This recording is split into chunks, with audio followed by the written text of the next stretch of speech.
Kau Yusuf yang menjaga keluarga Nazaret, kau menjaga Bunda Kudus, juga Yesus penebus. Sudilah doakan kami pada Yesus anakmu, dan lindungilah selalu kami sekeluarga.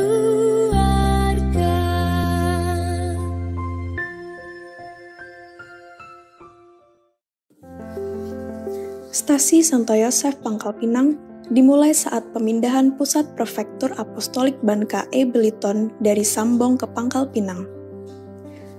Pangkal Pinang yang saat itu masih merupakan sebuah stasi menjadi stasi induk, tempat kedudukan prefek apostolik Ban KE Beliton yang dijabat Monsinyur Vitus Boma SSCC. Meski baru diresmikan sebagai stasi dengan imam menetap tahun 1931, Pangkal Pinang sudah dilayani sejak 70 tahun sebelumnya.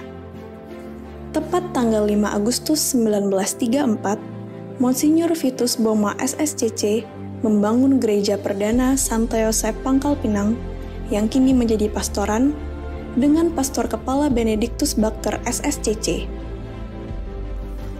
Tahun 1940, Pastor Fred Albers SSCC menjadi pastor kepala Pangkal Pinang, menggantikan Pastor Baker SSCC yang pindah ke Muntok. Tanggal 10 April 1942, para misionaris yang ada di Pulau Bangka ditahan di penjara oleh pendudukan Jepang. Prefek Apostolik Monsinyur Vitus Boma SSCC dan Pastor Kepala Pangkal Pinang, Pastor Albers SSCC, ikut di penjara. Pastor Mario Johannes Bun Tiam Kiat Projo, yang biasa disapa Pastor Bun, adalah satu-satunya imam yang tidak ditawan Jepang karena bukan berkebangsaan Belanda. Ia menjadi satu-satunya pastor yang melayani seluruh umat di Pulau Bangka hingga Perang Dunia Kedua usai tahun 1946. Pastor Kepala Pangkal Pinang sebelum perang, Pastor Albers SSCC, setelah selamat dari kem tahanan Jepang, cuti ke negeri Belanda. Sepulang dari cuti November 1947, diangkat kembali sebagai Pastor Kepala Pangkal Pinang. Tanggal 8 Februari 1951, Prefektur Apostolik Ban KE Beliton diubah statusnya menjadi Vikariat Apostolik Pangkal Pinang. Pastor Gabriel van der Western SSCC dipilih tata suci menjadi Vikaris Apostolik. Tahun 1951, Pastor Albers SSCC pindah ke Belitung. Ia digantikan oleh Pastor Bun sebagai Pastor Kepala Pangkal Pinang yang menjabat hingga tahun 1961. Tahun 1959, Gereja Santo Yosef Pangkal Pinang yang baru, yakni yang saat ini dipergunakan, selesai dibangun. Tanggal 3 Januari 1961, Stasi Santo Yosef berubah menjadi Paroki Katedral Santo Yosef Pangkal Pinang, tempat di mana terdapat katedra atau tata uskup. Pastor Mario Johannes Bun Tiam Kiat Projo menjadi pastor kepala.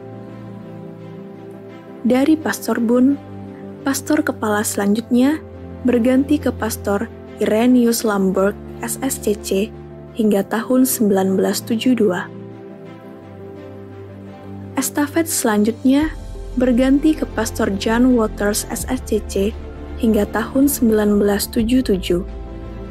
Pastor Martin Irawan SSCC hingga tahun 1982. Pastor Stefanus Endro Karyanto SCJ hingga tahun 1991. Kembali lagi ke Pastor Martin Irawan SSCC hingga tahun 1992. Dari Pastor Martin Irawan SSCC berganti ke Pastor Marcel Gabriel Projo hingga tahun 1993. 7 tahun selanjutnya, tepatnya hingga tahun 2000, Pastor FX Hendrawinata Projo menjadi pastor kepala.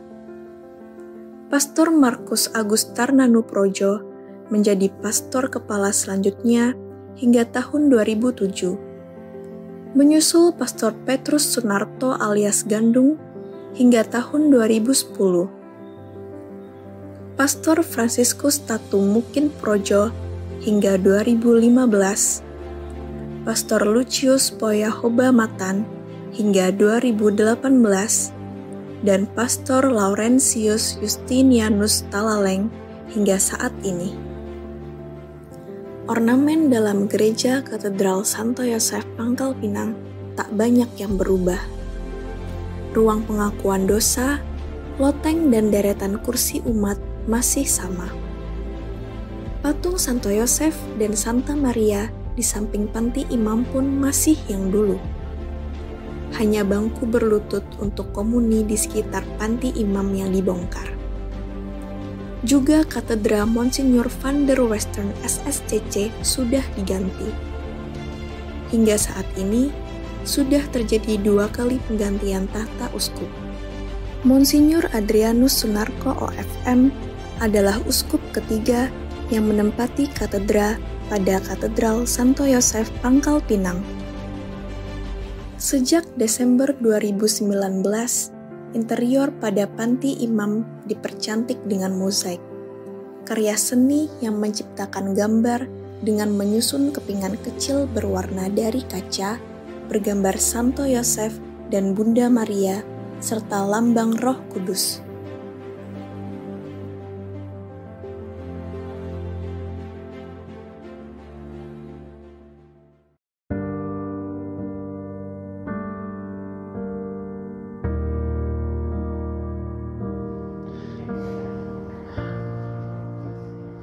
Di awal-awal, yang paling mengesan adalah paroki ini sebagai paroki wilayah misi. Pastor-pastor masih hampir semua yang saya ketemu pada awal orang-orang Belanda, dan mereka sungguh sangat baik, sangat baik. Punya hati yang luar biasa. Itu mengesan sebagai daerah misi. Salah satu yang memikat sehingga saya jadi katekis, salah satunya adalah dari almarhum Pastor Melengkam yang meminta saya dari guru untuk menjadi katekis. Itu atas permintaan almarhum Pastor Melengkam yang sangat percaya. Untuk saya itu sangat luar biasa. Jadi perhatiannya luar biasa, artinya itu menjadikan saya sangat konsen lah menjadi orang Katolik ya, dan itu cara atau pengembangan karya masuk di paroki ini.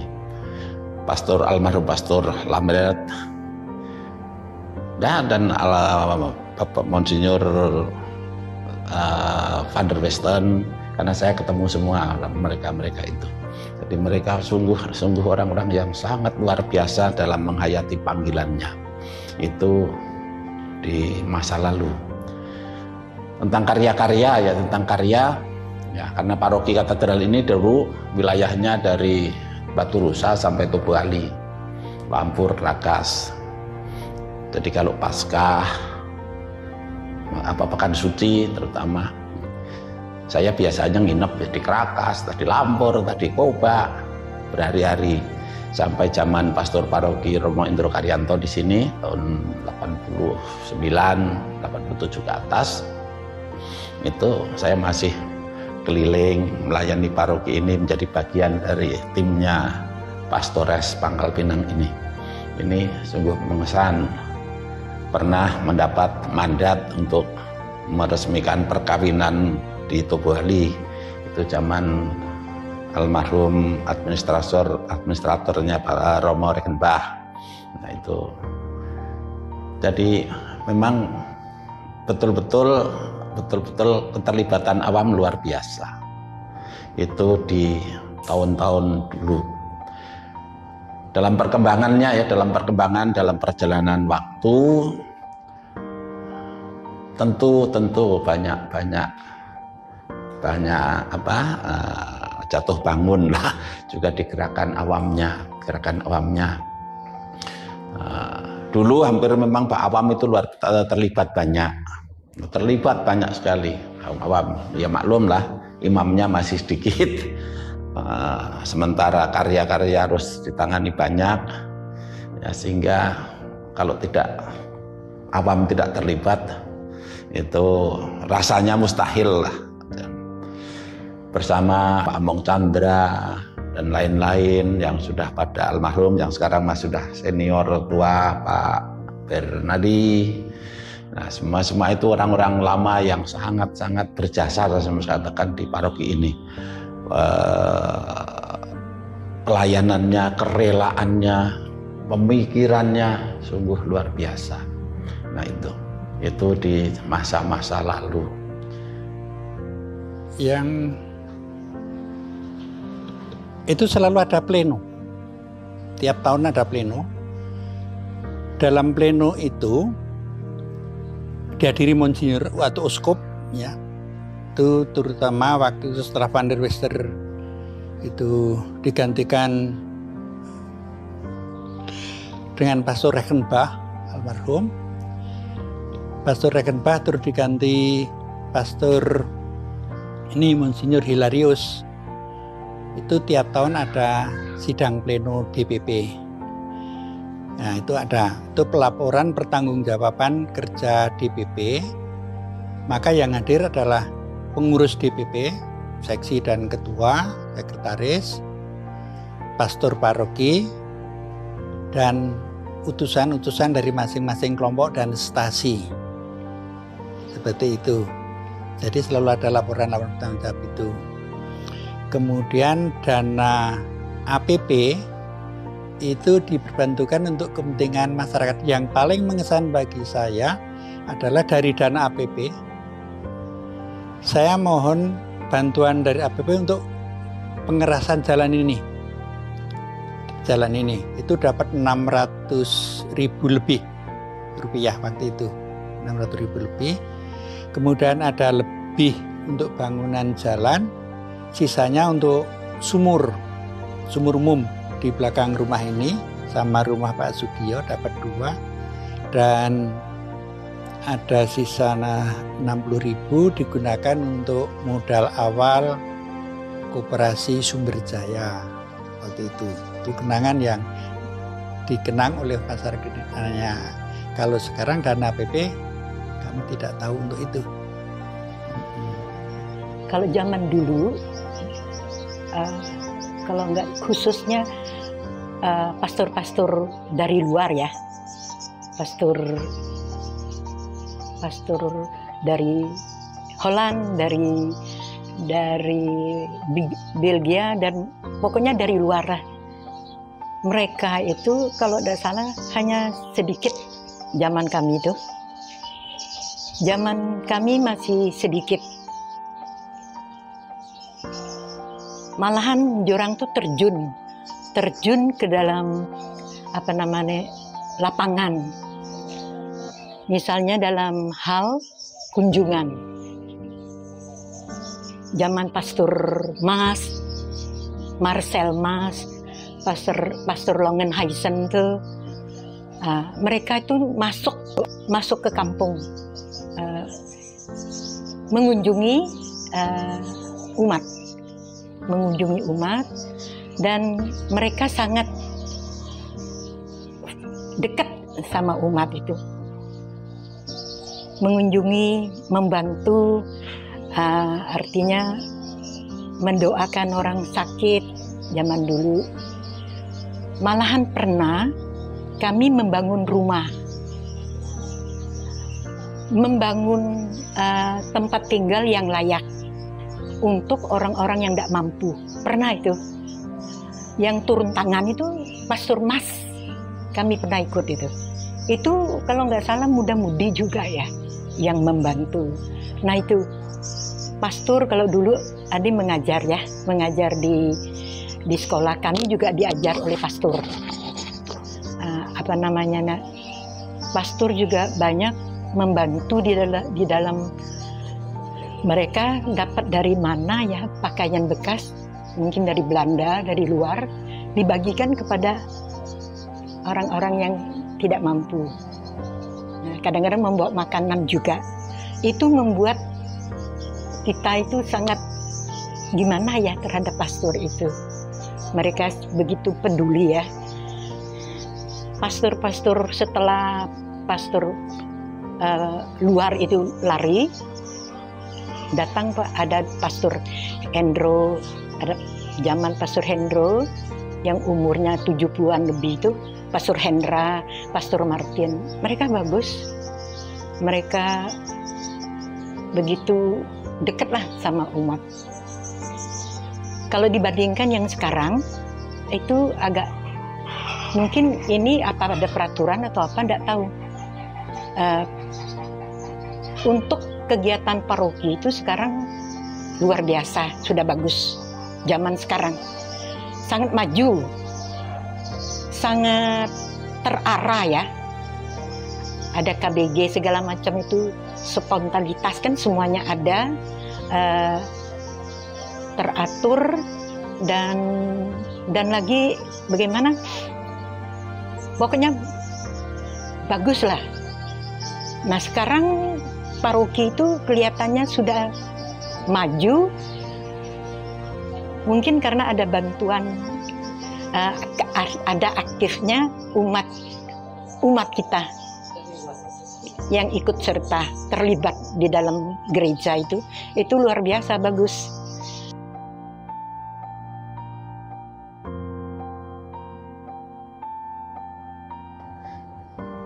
Kerasulan kalian yang muda-muda itu sekarang jauh lebih hebat daripada yang dulu.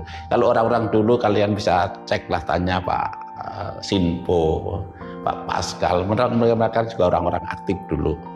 Sekarang ya sudah pada tua seperti saya lah, ya sudah seperti saya. Tapi kalian untuk saya juga luar biasa. Ini perkembangan pastoral kaum muda, apalagi Romo Justin sebagai pastor paroki juga punya konsen yang luar biasa untuk orang-orang muda. Untuk saya ini prestasi untuk zaman ini. Sebagai paroki dan keuskupan yang semakin mandiri di masa ini, rasanya keterlibatan umat, keterlibatan awam masih bisa dikembangkan lebih. Dan itu sebetulnya kesediaannya zaman ini, kesediaan awam-awam, saya melihat banyak potensi bisa dikembangkan. Saya berharap sebetulnya dari hierarki, dari pastor paroki dan seluruh bisa mengajak lebih banyak lagi untuk partisipasi dalam banyak hal, juga dalam gerakan-gerakan ini. Perkembangan dari 2010, ya perkembangan dari Komunio, dari apa yang saya rasa, apa yang saya lihat, ada komunitas-komunitas yang sudah mulai bergerak berkembang. Ya, itu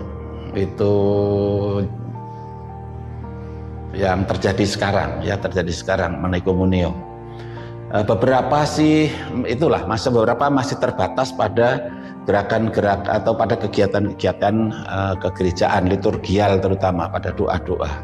Tetapi sebagian ya, secara pribadi saya mulai dengan wilayah Thomas 1, 2, 3, 4 dengan macam-macam hal, dengan macam-macam gerakan. Nyatanya sampai hari ini ya persaudaraan dan seterusnya saya merasakan lebih luar biasa lah. Ya, ketika teman-teman, saya ambil contoh hidup saya ambil contoh kemarin ketika teman saya hanya ngomong, aduh aku tidak bisa ikut misa malam ini karena saya sakit, langsung ada yang antar obat, ada yang langsung itu dari teman-teman ya langsung telepon, ada obatnya langsung. Nah, itu kepedulian semacam itu bagi saya bentuk komunio yang real, gitu, yang sangat real. Nah, sehingga entahlah macam-macam hal nyatanya gitu. Ketika ada tahu sakit, Bapak mau kemana, langsung ditanya gitu loh, saya anter. Nah, itu terungkap karena hati bagi saya. Ya, kalau dulu ya terjadi, tetapi masih kurang, tapi itu terjadi. Saya tidak tahu di komunitas lain, tetapi kalau yang saya alami di komunitas saya itu sangat nyata. Ya, ada kerinduan. Kemarin masih sempat dari bulan selama hampir 7 kali pertemuan masa corona itu kami bertemu, walaupun kami hanya menggunakan 3 rumah. Kami batasi paling banyak 10 orang, ya nyatanya ketemu dan ya sharing-sharing yang menunjukkan ada kerinduan hati dan juga kerinduan hati yang secara jujur gitu loh, bukan kok dibuat-buat. Nah, kejujuran beriman yang semacam itu terasa. Ya, untuk saya sangat terasa dan itu indah. Nah, komunio yang bagi saya yang real itu seperti itu, bukan sekadar pada tugas, pada itu pelaksanaan itu, tapi juga dalam kehidupan kebersamaannya yang sangat real. Ketika ada kesusahan, ya memang kemarin ada yang meninggal dari komunitas saya dan dinyatakan COVID, lalu saya ngomong, ya kita ini menjadi serba susah, serba hadir, nanti gimana tidak hadir. Nah ini ada semacam gejolak pertentangan batiniah, tetapi ya saya hanya sampaikan, ya kalau kita doakan ya sudah, kita berdoa mohon dimengerti, mohon dimaklumi. Nah, semacam itu terjadi. Nah, komunio itu kan rasa. Jadi merasa menjadi saudara, merasa menjadi sahabat, dan itu diungkapkan. Nah, kepedulian itu menjadi nyata, diungkapkan, dan itu intinya. Iman terungkap dalam perbuatan, tapi iman itu lahir, itu yang membedakan orang Katolik, ya, mengapa perbuatan baiknya. Berbuat baik karena dorongan iman, bukan karena belas kasih semata, atau bukan karena kasihan, atau bukan karena malu nanti tidak dikatakan ini itu, ya, bukan karena itu, tetapi karena ya saya harus melakukan itu demi iman saya, demi kekatolikan saya. Di sini yang menjadi katekis paling lama itu tidak salah almarhum Pak Kamit Siono. Itu termasuk ya menjadi guru itu. Kemudian pelayan, kalau dulu disebut prodiakon ya, sekarang menjadi PKTL itu ngantar komuni lintas kelompok.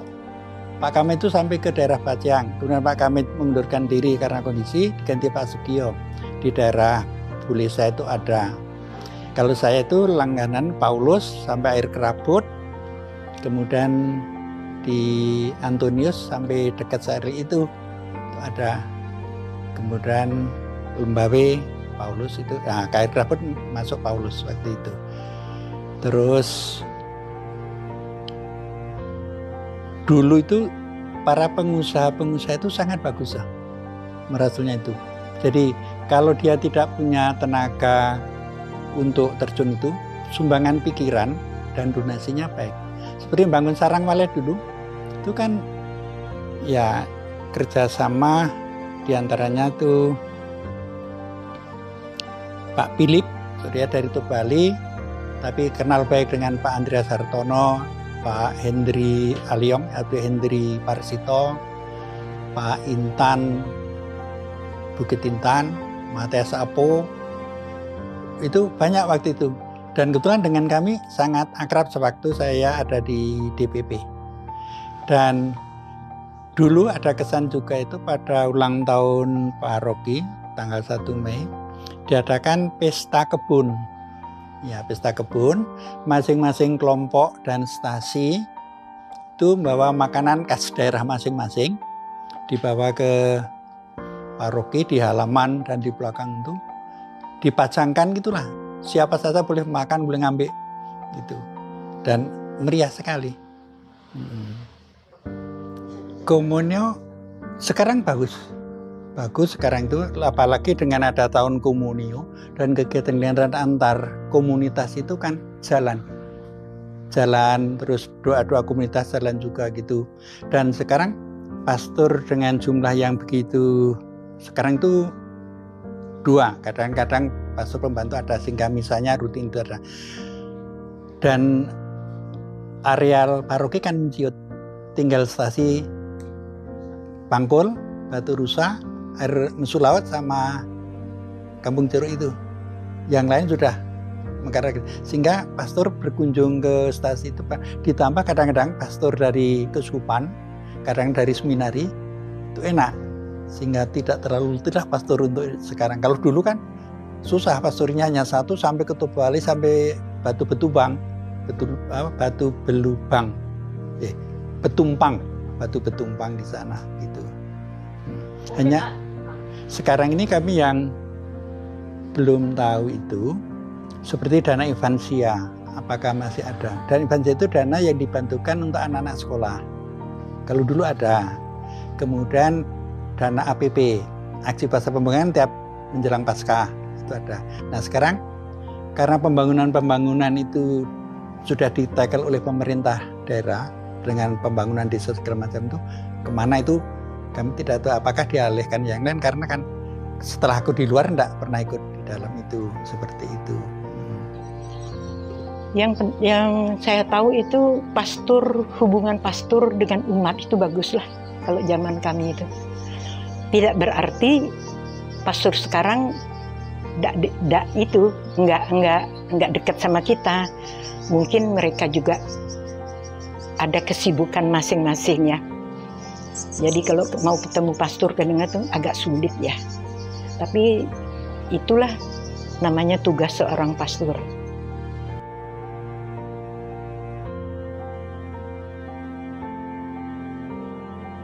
Peranan orang muda itu tentu sangat penting, sangat dibutuhkan dan cakupannya luas. Orang muda harus mengimani sungguh apa yang dikatakan di dalam Yeremia 1 ayat 7 ya. Jangan biarkan orang mengatakan bahwa kamu masih muda, tetapi kepada siapapun Tuhan mengutus kita, haruslah kita pergi ya. Kemudian orang muda ini juga di tengah pandemi harus menjadi angin segar, kekuatan baru bagi gereja, sehingga sungguh gereja merasakan adanya penghiburan dan kekuatan dari orang-orang muda di tengah masa-masa yang penuh tantangan ini. Peran orang muda dalam perkembangan gereja itu sangat penting ya, karena orang muda tuh penerus gereja. Orang muda yang bisa membantu gereja untuk beradaptasi dengan perkembangan zaman. Jadi peran orang muda untuk perkembangan gereja tuh penting banget sih. Menurut saya, orang muda memiliki peranan yang sangat krusial bagi perkembangan gereja, terutama di tengah perkembangan zaman yang sangat amat pesat ini, di mana gereja dituntut untuk terus berkembang serta memperbarui diri. Disinilah saya merasa bahwa peranan orang muda sangat diharapkan, sehingga kita tidak hanya diharapkan mampu menjadi regenerasi dari yang sebelumnya, tetapi juga kita dapat berkontribusi melalui ide-ide maupun inovasi-inovasi yang dapat berkembang bagi perkembangan gereja itu sendiri.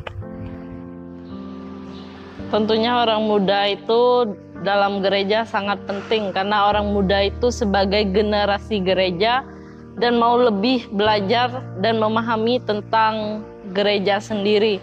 Apalagi di tengah era pandemi ini, tentunya banyak orang muda yang berpartisipasi dalam gereja, dalam bidang teknologi terutama.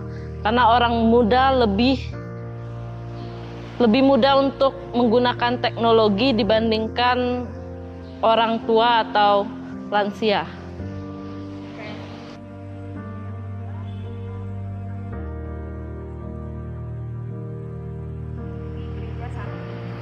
Orang muda apabila mau menghidupi gereja, hal yang paling utama harus dilakukan, jangan pernah melupakan ekaristi. Ekaristi itu sumber kekuatan umat beriman, terutama orang muda. Kalau tanpa ekaristi, orang muda nggak punya kekuatan apa-apa untuk menghidupi gereja. kita sebagai orang muda harus menimba kekuatan dulu dari Ekaristi. Baru setelah itu kita bisa pergi untuk menghidupi gereja. Dimulai dari lingkup kecil dulu, dari keluarga kita menjadi pelopor doa bagi keluarga kita menjadi contoh dan teladan bagi adik-adik kita, bagi kakak-kakak kita. Baru setelah itu kita keluar menjadi pelayan, menjadi sahabat bagi semua orang yang ada di sekitar kita. Kemudian juga yang terpenting, orang muda jangan pernah takut untuk mengambil bagian di dalam kepemimpinan. Terutama apabila Tuhan percayakan suatu tugas kepemimpinan kepada orang muda, jangan ditolak. Terima itu. Percaya bahwa Tuhan akan mampukan kita sekalipun kita masih muda. Sikap yang harus dimiliki orang muda tuh harus berani. Orang muda harus berani mencoba hal-hal yang baru. Orang muda harus berani dalam mengambil sesuatu, membuat perubahan. Orang muda tuh harus berani. Orang muda juga harus berani kalau ada hal yang mungkin itu salah dan kita tahu kalau itu salah, ya orang muda harus berani bilang itu salah. Tapi orang muda juga harus rendah hati, dimana ketika ada orang lain mengkritik kita, memberi saran kepada kita, kita harus terima. Jadi orang muda tuh harus berani dan harus rendah hati. Saya rasa orang muda tidak seharusnya menutup diri, melainkan selalu terbuka dan aktif berpartisipasi. Tidak saja di lingkungan gereja, tapi kita juga diharapkan mampu untuk mencerminkan nilai-nilai Kristiani di lingkungan kita sehari-hari. Sehingga kita dapat memiliki spirit kekristusan, yakni melayani dan mengasihi, tidak terbatas di gereja saja, tetapi kita juga mampu mempertahankan spirit yang sama dalam lingkupan yang lebih luas, yakni dalam kehidupan kita bermasyarakat. Sikap orang muda dalam menghidupi gereja tentunya aktif di dalam KBG maupun gereja. Dan orang muda itu berani berpendapat karena dapat menarik orang muda yang lainnya untuk sama-sama ikut di dalam gereja ini.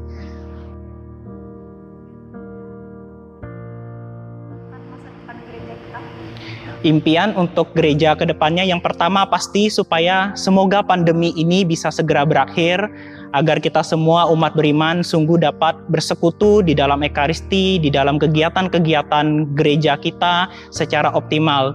Dan yang kedua adalah harapan saya bahwa agar gereja kita sungguh menjadi tempat, sungguh menjadi wadah di mana orang-orang miskin, orang-orang sakit, dan orang-orang papa bisa mendapatkan penghiburan dan kekuatan. Sehingga siapapun itu sungguh merasa sangat diterima, sungguh merasakan cinta kasih, sungguh merasakan bahwa gereja ini adalah tempat yang membangun dan menghibur mereka di dalam kehidupan di dunia ini. Itu. Impian saya semoga orang muda tuh lebih sadar kalau orang muda tuh punya peran dalam membangun gereja. Orang muda juga terlibat, diberi kesempatan untuk membangun gereja, berpartisipasi dalam gereja. Tidak perlu hal-hal yang besar, mulailah dengan hal-hal yang kecil. Contoh, kalau misalnya orang muda suka dunia musik, buatlah komunitas di gereja yang mengembangkan tentang musik gitu. Jadi kita melayani Tuhan dengan apa yang kita suka gitu, apa yang kita gemari gitu. Jadi impian saya semoga orang muda tuh lebih aktif lagi, lebih berani, dan untuk umat yang lain, yuk kita dukung orang muda, percayakanlah dan berilah kesempatan kepada orang muda. Orang muda tuh bisa loh, dan apresiasilah ketika orang muda sudah mengambil peran di dalam gereja. Jadi itu sih impian saya. Impian saya, semoga gereja ke depannya terus berkembang dan dapat menjadi safe place bagi siapapun yang membutuhkan. Dan tentu saja saya juga mengharapkan akan ada lebih banyak lagi orang muda, khususnya orang muda Katolik, yang menyadari dan menerima panggilan bahwa partisipasi kita dalam perkembangan gereja itu sangat penting. Semoga gereja mempunyai orang muda yang mau berkomitmen dan setia dalam pelayanannya, baik di dalam gereja maupun di KBG sendiri.